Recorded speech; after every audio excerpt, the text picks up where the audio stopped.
I would also talk about the families and women being affected, especially when there is no food in the households. When there is food insecurity in the households, most times you'll have family breakups, marriages breaking up, people are looking for where they can get food. Children are roaming all over the villages. They don't even have time to go to school because even at school, there's equally no food. Some children have even ended up getting married.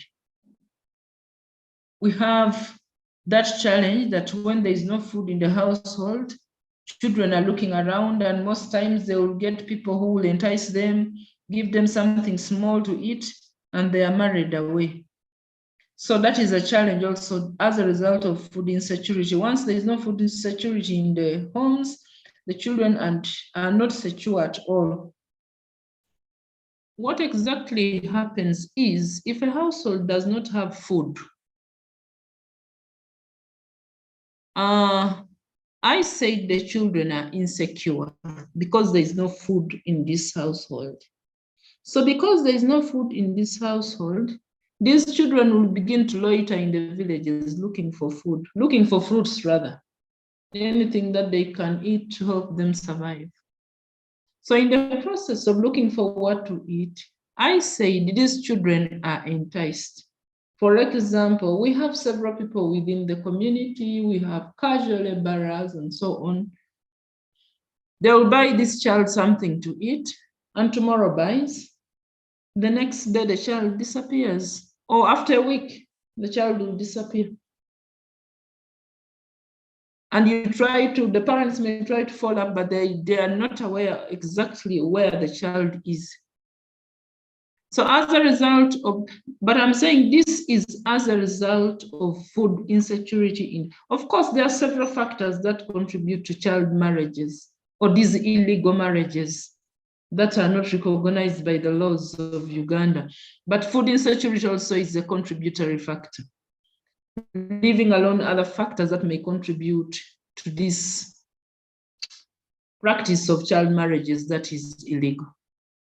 You know, when children lack even sanitary wear, they lack food in the house, they lack social requirements, they go for, anybody can convince them. We have young children here who have got HIV, who have been raped because of lack of these best kids in the home. So some of them run away with these people.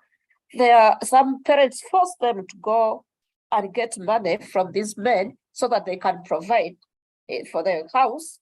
Others just run out because they are tired of sleeping empty. They don't have the sanitary towels, so they run away from their homes.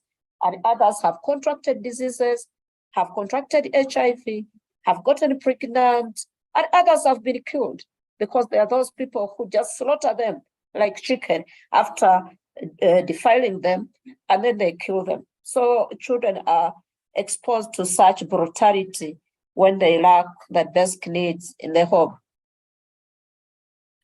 Thank you. What I wanted to reiterate and bring on board, during floods, for instance, when we have those flash floods, picture this young girl who goes to school and is staying in a place where all of a sudden the place it's like sort of, because we are talking of open trenches that have been left unfilled. So as a result, they're not able to get home. What happens when she remains on the other side? Some of it turns out to be very exploitative abuse with young girls.